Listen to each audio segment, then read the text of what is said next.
incredibly bullish on 2026 in New Zealand. What's the slogan for 2026? Take risks in 2026. Yeah, nice. 27% of home transactions last year were for first home buyers. Massive. So that's why I'm so passionate about it, and it gets me so fired up, because a lot of people get burdened by the headlines. Figuring out what income you need online with the online calculators is kind of like just Googling your flu symptoms. And I'm pleased to, announce that majority of people aren't getting these massive gifts from their parents. Yeah. If you're a first home buyer, it doesn't matter if you're 20 years old or 50 years old, you've got nothing to lose.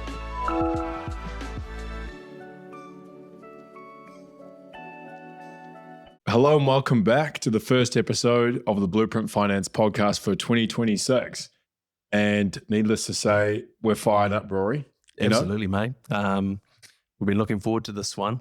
To the listeners, we hope everyone had a safe break. Yeah. And a good one and a good recharge. We did. Absolutely. And we're ready to go. Yeah. Well, you walked into the office with a bit of spring in your step, mate. It's a new office, mate. Yeah. So we've changed locations again. Yeah. 3rd and 3 episodes, right? Yeah. We had the old office. We did an episode at Pod Labs, and now we're in our new office. Yeah. And a new studio, self-built. Yeah, absolutely. And what would you do over the break? Was that you at RMV walking through the mud? I got lit, mate. Yeah. No. Took your newborn baby to a music festival. That's right. You know me, mate. No, I'm a family man at the moment, so got the 14-month-year-old little girl, and did a road trip to Wellington, actually, and family and a bit of beach, and very wholesome. Yeah. Very wholesome. No, awesome. Yeah. That's so good, man. And you were at R&B though, weren't you? No, we'll save that for another episode. Well, look, we're really excited to have the team back and firing for 2026. And it's got off to a bang,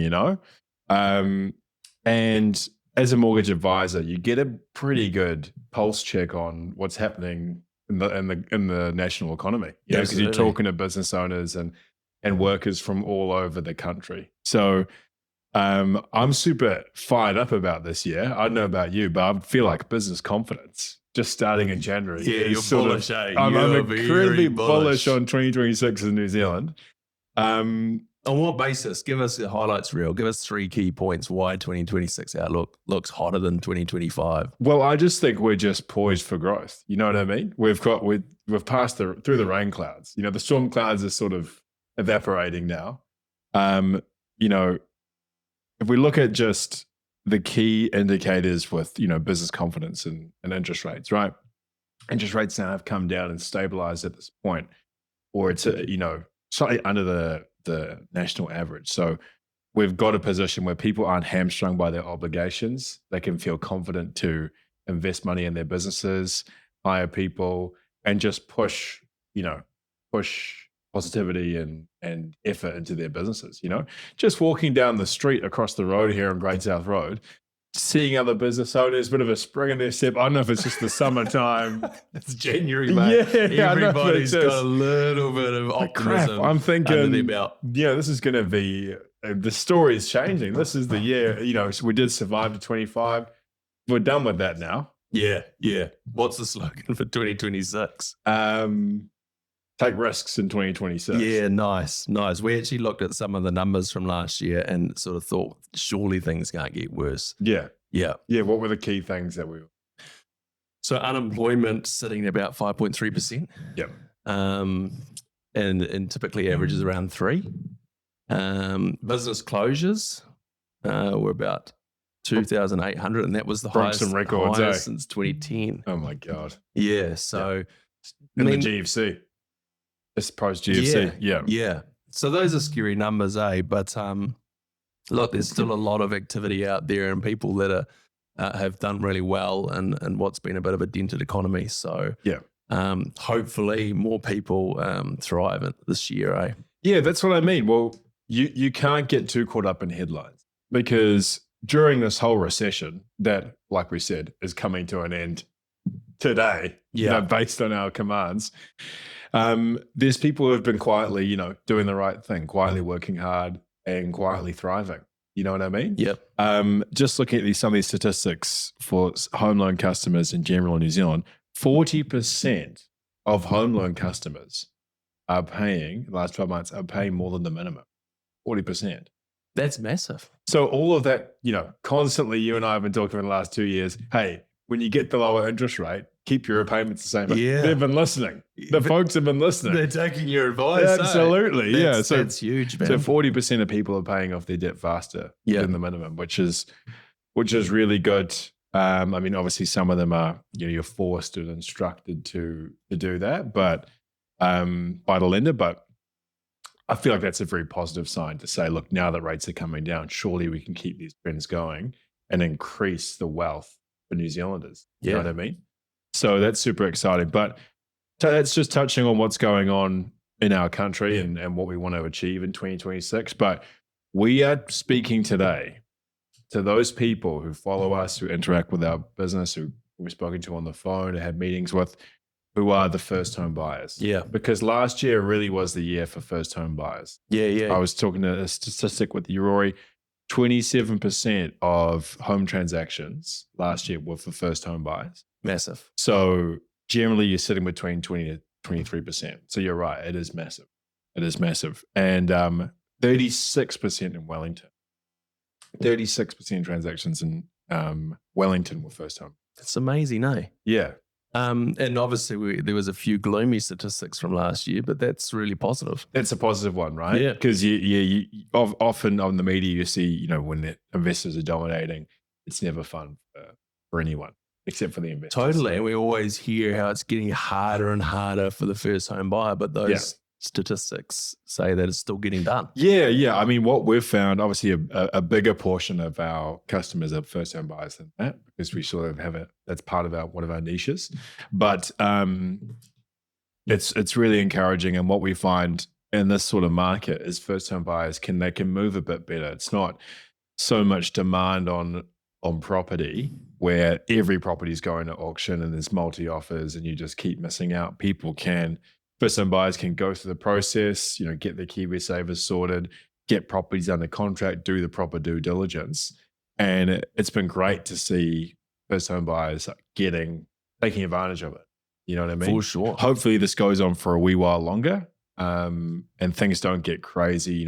Everyone's always fearful of that 2020, 2021 market where people were just priced out and it was a shambles. But we're in a sweet spot right now. Yeah, well, that's what it feels like. That's what it really feels like, where first home buyers can really take advantage and get in now and feel good about it. Not feel like they're overpaying and stuff like that.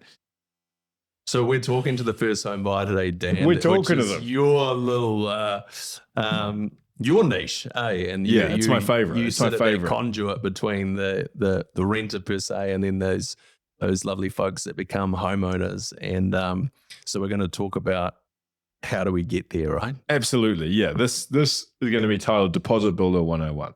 Okay. We're going to talk a bit about the loans that first home buyers have access to right now in 2026. But the focus is more so going to be on how do we actually get the money we need for the down payment, because that is what everybody talks about. That's what everyone sees as the big obstacle. So bust down the myths. That's why I'm so passionate about it, and it gets me so fired up, because a lot of people get burdened by the headlines. Hardest it's ever been to buy a house, all those sorts of things.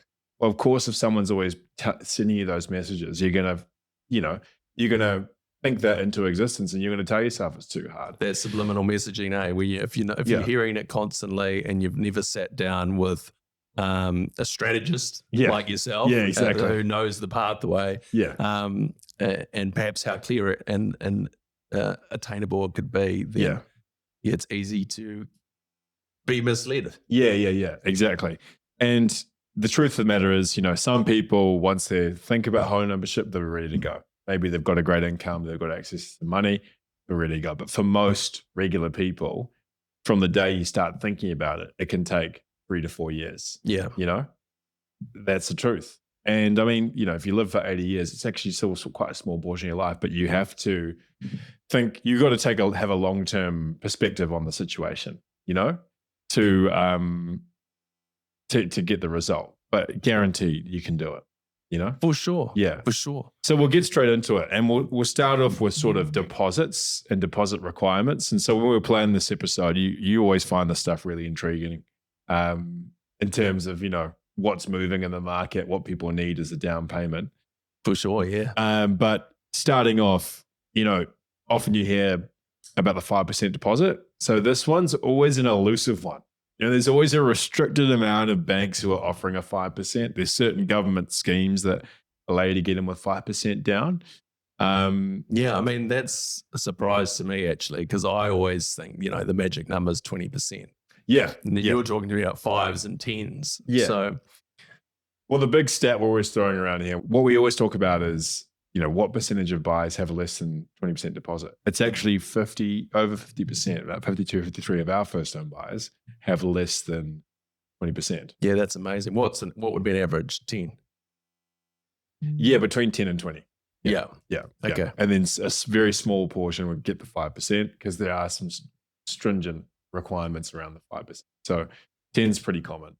And then if you have a gap between 10 to 20, it actually changes the interest rate that you get. So if you've got more deposit, got 15%, you get a slightly better interest rate. Because remember, the bank adds the LEM, the low equity margin, on your interest rate to cover the insurance you need to pay because you're a slightly riskier loan than if you had 20%. So there is a slight higher cost.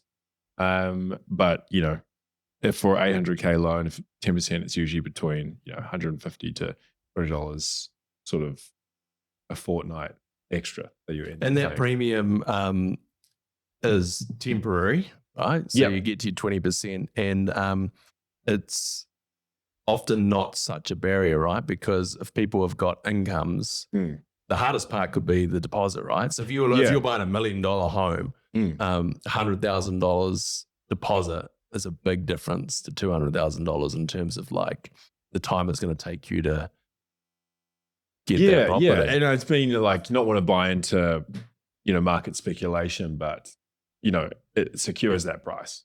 So, you know, you don't, if it's versus saving 20%, it secures that price. And it also means that you guys can begin the journey of paying that off, you know, and building the wealth there. So that's really, really good. I'm a big advocate for low deposit. I bought my first home when I was 23 using the low deposit scheme, and it springboarded me, you know? So yeah, nice. You know, it just goes back to it, using debt and leverage wisely. You know, it's just about making a plan and making sure the loan's affordable. So those options are available across the banks. And the first thing to do is understand sort of what your deposit you need. Then the second thing will be touching on the income. So we don't really make this whole episode about what income you need, but you do need to understand what income level you need to be at to service the loan. Okay, it's a pretty easy calculation to figure out, unless you're self-employed. That can be a bit more complicated. But if you're earning wages or a salary, it's very easy to figure out, you know, how much you need. There's some calculators online, but I highly recommend going to a mortgage advisor and having an accurate conversation when you're planning for your first home. Figuring out what income you need online with the online calculators is kind of like just Googling your flu symptoms. You know what I mean? Nothing wrong with that. Yeah, well, I mean, step one. Step one. Exactly. Yeah, step one. Yeah, make sure you're in the ballpark. But it's all, you know, all advisors, you have a free conversation with them to figure out where you're at. So that's what you want to do. Book that appointment and get the plan in place.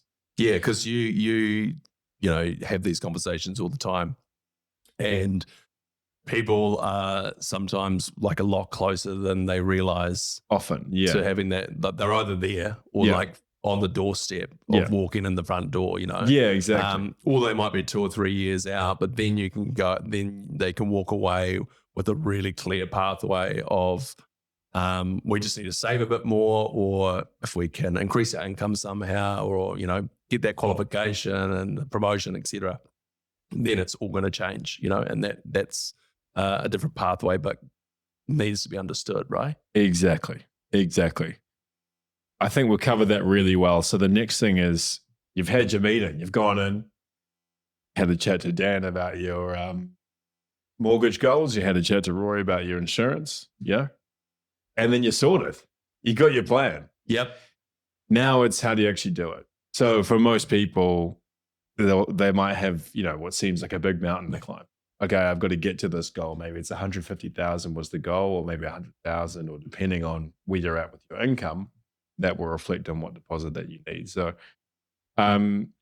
we got some really good data over the last 2 years around first home buyers because of the high volume of first home buyers that we did and the ways that people built their deposits. And I'm pleased to, announce that majority of people aren't getting these massive gifts from their parents. Yeah. A lot of people are, and that's great. When the parents can help, that's fantastic. We love that. And if you can help, you should. But everyone's in different situations. Yeah. And so I just wanted to make the conversation more about, there's a lot of people out there who are just grinding it out. Yeah. And that's what it's all about. You know what I mean? Absolutely. Because everyone's got their own challenges in life. And for some people, it's getting their house. So there's so many first-time buyers that we're so proud of that have, put the work in, made the sacrifices and built that deposit. We're using great schemes like KiwiSaver and all these tools that we're going to talk about now. But part of that chat that you have, Dan, is or that understanding for the client is, where are they living? What are they doing for a job? What market are they wanting to buy in? Yeah. And that can sometimes create the pathway where you go, okay, maybe I start thinking about where my career is going, or I start thinking about where I want to live. Yeah. If that buying that first home is really important, there's perhaps different ways that become the path that you might not have thought about. 100%. And the great point you're making now is that it makes you make these large decisions which move the needle for your life, right? What career do I want to be in? How much money do I want to earn? You can set these big goals for yourself that go beyond a 12-month period, Yeah. They go into 5 years. And those are the things that improve your life long-term, right? Because nothing happens overnight. And that's the sort of stuff that's going to set you up for life. So 100%. I love what you're saying there. It's like making these big decisions around where you want to live, what your job's going to look like, what your income's going to be, all that sort of stuff. Yeah. You might be like a young single guy or gal and realize that you're sort of halfway there. Yeah. And then just, give your bestie a nudge and go, if you're halfway there and I'm halfway there, together we're 100% there. Let's do it. So there's different ways like that too, eh? No, exactly. So the key points that were put down, we saw these first-time buyers, what they were doing. Like the number one thing is just living at home longer. Oh. Here we go. Okay, that's number one. Yeah. No, I mean, look, nothing wrong with it, eh? Yeah, nothing wrong with it. I mean, for some people, that's a very easy thing. For some people, that's very difficult. They might already have young kids themselves, and it's not as easy as going and living with the parents or the in-laws. Some people have these, these horrible in-laws or in-laws of doom where that awkward. Eh? Yeah, well, all that sort of stuff. But it's saying suck it up, mate. That's what I'm kind of saying. That's I'm kind of saying. We don't want to speak from a position of privilege where we say, everyone's got that opportunity because we know they don't. No. But if you do, and you do, you should, right? Yeah. Yeah. Easy way to live with reduced rent. Yeah. Accelerate your savings. Share costs. Accelerate your savings. Share costs. Share food costs. Share outgoing costs. These are how all successful families start. They share. When they start from the bottom, they spread it out as much as they can in terms of the obligations, and then they save and they save, and that's the best way to do it. So it's a really good one for those who can't. We've seen some people out there being a bit cheeky. I don't even know if this is legal. I don't even know tenancy laws. I'm sure it is probably legal, but had a client who they rented a couple. They rented a house for X, the whole tenancy, 4-bedroom property, in Avondale, and then they subleased the 3 other rooms, and ran the place like a boarding house. Yeah, nice. I'm pretty sure discussing what they had. They obviously clearly had the tenant's permission. The landlord's permission, to do that. And they were able to, set the thing up where they were living rent free. You know what I mean? Yeah, Taking the and then managing the house, managing the flat, essentially. Yeah. They structured it. They did a bit of arbitrage. You know what I mean? Yeah, I lived in a place like that in Dunedin. Sorry, not Dunedin, Queenstown. Yeah. Queenstown being a transient place. I think we had a couple of Brazilians, five Argentinians, really bunked up. Flavors of the world. 3 Kiwis. It wasn't a big house, mate. I tell you what, people were just sleeping in corners, and rent free. I think he was making a profit there. Your mate was the head tenant? Yeah. Well, there you go. Yeah. Yes, exactly. Some people can be turning a profit, which is, you need every dollar you can get to add to the deposit, right? Yep. So that's a great way, if we can't just park up with the folks, we can do something smart like that where it's a bit of extra effort, but it's something that, you can neutralize your living costs, which is the key thing to do to save. If people are spending on average 40 to 50% of their wages on housing themselves, you can neutralize that. That's going to be massive for your deposit. Huge. Yep. And then the big one people hate talking about. We hate talking about this one, reducing lifestyle costs. Holy crap. How many years have we gone coffees, avocado on toast? How many years have we been talking about this? Oh, mate, it's a drum that keeps on beating, eh? Yeah. But it can be done, right? 100%. Sharpen your budget up a little bit. 100%. Me and the missus were always talking about, this is the number one thing we're talking about that we could be doing better. Reducing your costs, For sure. You earn money, and then if you earn slightly more money, you get this thing we like to call lifestyle inflation. So you'll find reasons to, Timu's doing a bit of a deal now. You know what I mean? You find reasons to buy into this. And the fact of the matter is that if you don't have the money, you won't spend it. So you need to find a way to practice some discipline here. There's some great budgeting apps. We've talked about PocketSmith before. We can track your spending. Even some of the bank apps, they have some pretty decent budgeting tools on the banking apps as well, where you can just, do a basic expenses versus income, do some budgeting, and then forecast that way.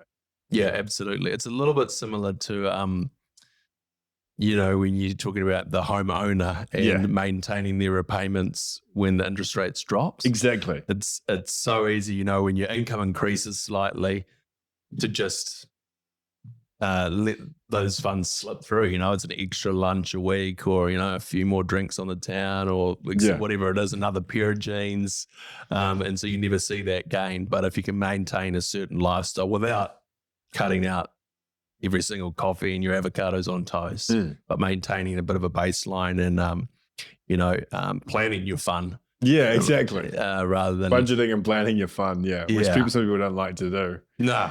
But in the McSweeney household, what's the first thing that gets talked about? If you guys are saying, okay, we're going to reduce, we're going to tighten up, we're going to pull the belt. Food, mate. Food, yeah. I haven't bought my lunch this year out. Oh, that's brilliant. Yeah. We've obviously got a nice. I've seen the containers in there. Yeah, I've seen the containers. Yeah, so there's a couple of things there. I'm focusing on my figure, but and have you already seen the benefits of that financially? Absolutely. Yeah, absolutely. It's so easy to spend. I mean, sushi you can spend $10 to $20 if you buy a drink. It's easy to spend $20, $30 a day on food. Yeah. And if you're buying that for yourself, you can buy really good quality food. Yeah. Or you can spend a lot less. Yeah. So now that's huge. Eating out is a big one for us. Food's such a huge cost and such a variable expense, So that's the big one for us. That is the first place to look, I think. I remember when I was first applied for my first ever home loan application, and I was a single guy flatting, and submitted my application, thought my food expense was there, and then the assessor emailed back and said Daniel spends over $1,000 on food for a single guy. Mate, but he's 6'4" and 105 kilos. It's not that bad, mate. It's all relative. Yeah, well, this is pre-inflation. This is sort of, so I mean, you could just still get $5 pizzas. You know what I mean? Yeah. So I was obviously putting that money to work. No, that's a really good one. What else? One we always talk about is, a partnership. In the major cities, it's tough to buy a property by yourself. Not many people do it.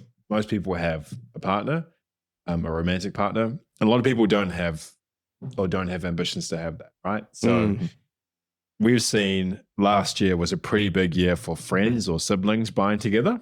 It's a super, super common way for people to get into the market.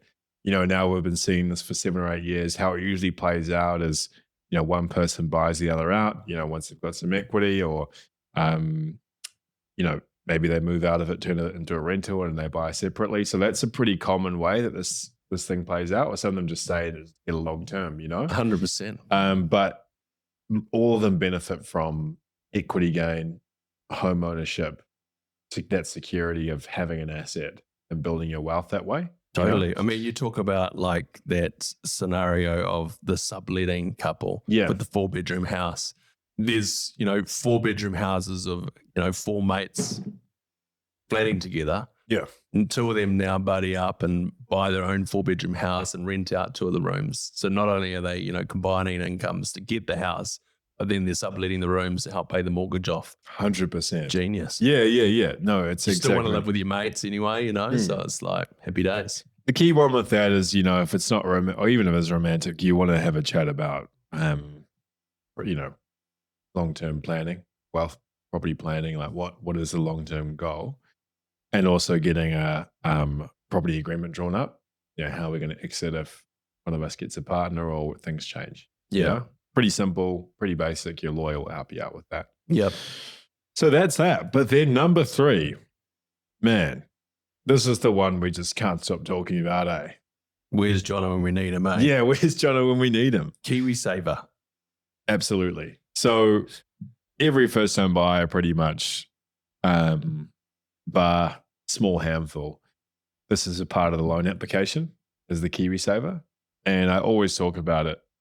It's just the best thing that the Labor government ever did, in my opinion, in implementing KiwiSaver, because I meet so many buyers from Middle New Zealand or even slightly, wealthier, who they get into their early 30s or late 20s, and it's time to buy a house.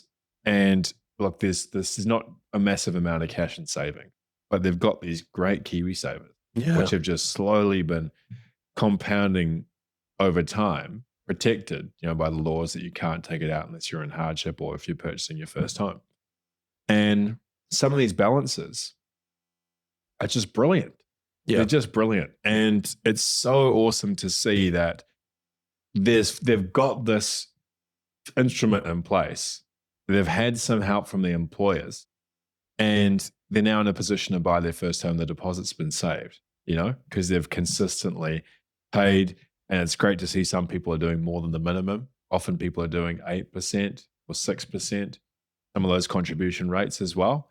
And they've just got these great balances, and they can use that for the deposit, not have to worry about, their cash savings, move out of their rental and buy their first home. And then you just think, crap, what would they have done if they didn't have that? No, 100%. Do you think the government will ever toy around with those rules around KiwiSaver and being able to use it for a first home deposit?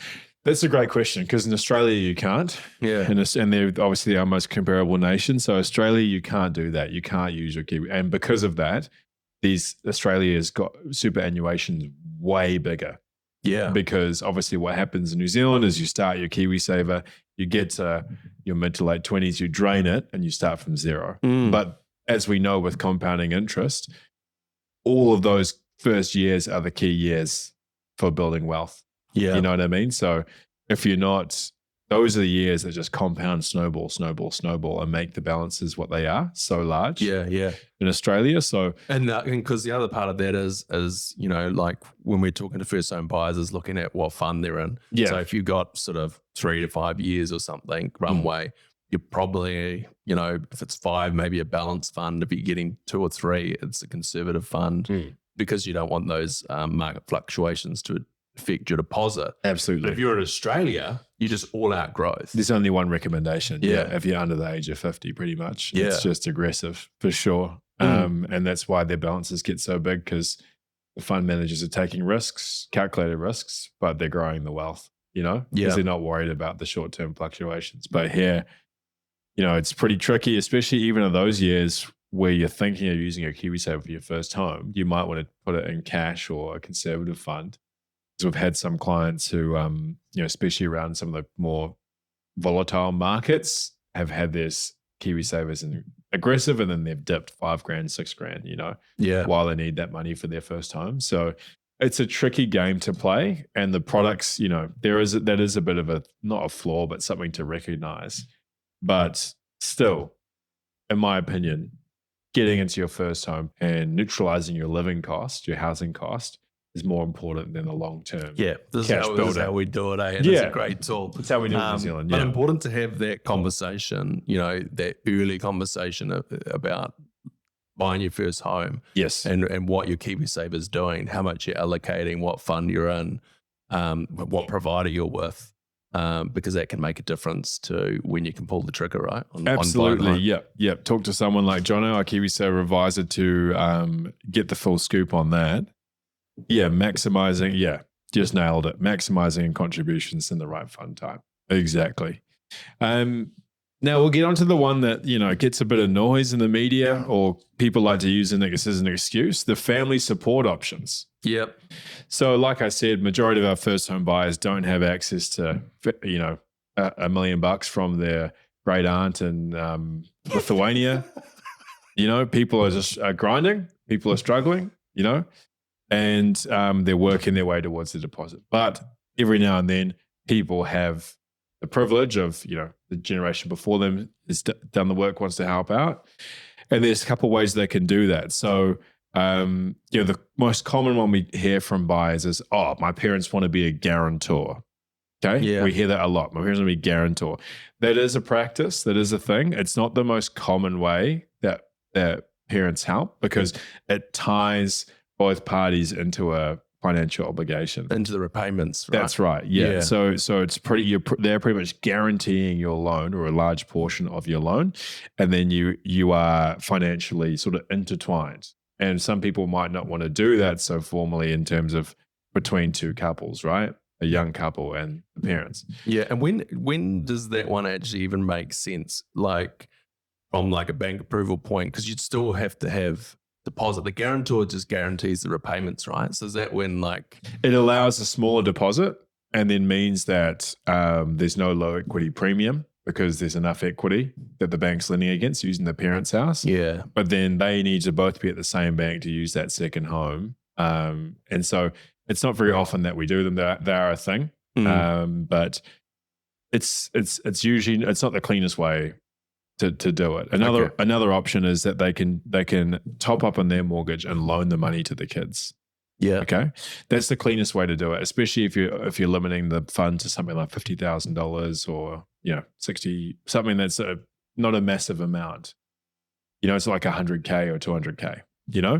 They can do a top-up application on their mortgage, the parents, and then either gift or loan that money to the kids. Now, what that does is it means that the kids have got more money for deposit, and it can get them closer to 20%. And like we mentioned, if you have 20%, you can reduce your overall interest rate.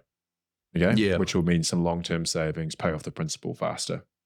So that's pretty common. And then, obviously gifting versus lending. If the parents are lending the money, they have to disclose that to the bank, and has to be considered in a loan application. And if the repayments are high, or it's a shorter term, it will impair your borrowing capacity. Yeah. So the terms of the loan need to be favorable. Yeah, and documented. Absolutely. Yeah. Anytime you're loaning money to someone, the bank needs it documented. Yeah. Absolutely. And then, so the bank needs to sign that off if it's a loan. If it's a gift, obviously there's no obligation for that to be repaid, so the bank's got no problem. There's also another very common one which is called deed of acknowledgement of debt, which is when the parents lend money to the children, and it's underwritten by a deed of acknowledgement of debt. So what that means is that if the house is sold, then they remain the rights to that deposit. That money is still their money. But there's no repayment associated to it, and the parents can't demand the money at any point. Right. Do you know what I mean? So if there's a bust up in the relationship or the house is sold, the parents still hold that equity. That's their money. Oh, You know what I gotcha. mean? But if they just gifted the money, then it will become relationship property between the two. And then, it's their money. Yeah, It's the children's money now. That's a good safeguard. What do we call that one again? Deed of acknowledgement of Deed debt. of acknowledgement. Yeah, because I imagine that sometimes people will give the money for bank purposes, but then they'll go, but you'll pay me back actually. Absolutely. So take your time. There's no rush. But then that deed of whatever you call it kind of protects the lenders, right? Especially if it's going into a couple situation where things could break down. Hopefully not, but it's a great solution. It protects the lender and it protects the couple because, it's very explicit in those documents. The banks have their own templates to acknowledge that, there's no repayments associated to it, and that the parents can't demand the money be repaid. You know what I mean? But they have a legal claim on it if the property's sold. If the property's sold, exactly. Yeah, nice. Exactly, yeah. So that's a really good solution, sort of a middle ground between gifting and lending. Yeah. So that's really good. And the big one we love. Ooh. The big finale. Spicy. Hit me with it. Side hustles, man. Who's talking about side hustles all the time? I mean, we've got some young, ambitious men in the junior advisors in the office that are always trying to make money outside of their main job. Big time, yeah. Which I think is a bit silly. I think you should maybe just if you can make more of your main job, do that. But no, I totally respect it. And this ties into, the chapter 2, which is reducing your expenses. There's only a limit you can reduce your expenses. You can eat beans and rice every day. You can bike to work, you can dumpster dive for sweet treats outside Dunkin' Donuts. You can do all that stuff to reduce your expenses. But there's only a limit that you can reduce your living costs to. Whereas if you want to earn more money, technically, that's unlimited. Absolutely. Obviously, you don't want to be ridiculous and say anyone can earn unlimited, but you can earn more money. Everyone can make an extra $10,000 a year. There's ways you can do that. Yeah. A second job or a side hustle. So you ever had a bit of a side hustle, mate? You always done your coaching, eh? I did a little bit of coaching. I wouldn't say that was a side hustle. Although I did get paid for it, but probably not as much as just doing my normal job, Yeah. But no, I haven't been a big side hustler. To be fair, because there's the side hustle, right? There's a second job, there's like the garage sales, there's coaching if you do weekend coaching or after hours coaching, and then there's also just like doubling down on where you're at in your career and picking up extra responsibility in your work or finishing that qualification. So it doesn't have to be something that's on the side. It could just be like stay in the lane that you're in, but do it better, move faster, like show up earlier, leave later and get that pay rise, that $10,000 that you're talking about. Yeah, exactly. And, making money in your job, if you're good at your job, your employer wants to keep you there. Obviously, look, I don't want to speak on people's behalfs, but speaking now as an employer, if you let your employer know what you're trying to do, and explain to them, this is the level of income I need to get to. How can I do it? And if that income level is not achievable at your job, is it worth looking at another career, or what do you need to do? Because you're at the point now where you can still reinvent yourself. You're a first-home buyer. That's right. Get another job offer and go for that counter. Exactly. Go for that counter. If you're a first-home buyer, it doesn't matter if you're 20 years old or 50 years old. You've got nothing to lose. You've literally got nothing to lose. So you might as well look at, how can I reinvent myself? How can I make myself worth more in the marketplace so I can earn a slightly higher wage? Yeah. And this is just a great mindset to have. How can I get more for myself? Yeah, because you're worth it. Yeah, you're totally worth it. 100%. But it's like, what about you is useful? can you bring to the table that's going to add value? And like, as we said, it doesn't have to be something way outside the box, It could just be like, you're in the perfect position right now. You're just not doing that thing. Exactly. Yeah. For me, it was hedge trimming. That's what we did to, outside my main job. That was our side hustle. Me and Dave actually were very young. Scissor hands. You guys were kind of sculptors, eh? Yeah. We got good at it. We found a skill that was in demand that we could do on the weekends, and we got good at it. And then that money helped, Yeah. And I imagine quite good money in trimming the hedge. Once we had bought all the gear, it was good money. Yeah. We had to invest a bit in the gear, so it took a bit of a while. But there would have been, towards the end, you'd make 10 grand a year just from a couple of jobs on the weekend. And you do that 3 times, that's 30 grand, on top of you building your KiwiSaver, on top of you saving from your main job. You can see how this just snowballs, towards the money that you need for your first home. So this is what we're trying to inspire people to do. And, at Blueprint, even if you feel like 2 or 3 years away, we're always here for a chat. We love talking. It's our passion, helping first home buyers. So absolutely, guys, get in touch. If you don't think that you're close or you just want to have an initial chat, 15-minute phone call to set some goalposts or book an appointment. Let's do it. No obligations. No. Daniel Lipman's your guy. Give him a call. This is what we're serious about, So email and text in if you want to get in touch. If you guys have anything else you want us to cover in the podcast, look the link below. Is there going to be a link below? There'll be a link flying around. Producer Jackie will put a freaking link. It'll be hard to click. It'll be moving all around the screen. But and for 2026, if anyone's got any podcast topics or questions, Q&As they want us to cover, please email in, and we will. If anyone wants to come on the show, email in. It's just open invite now. You can come on in. Thank you guys so much. Cheers, Rory. That was awesome. Thanks, mate.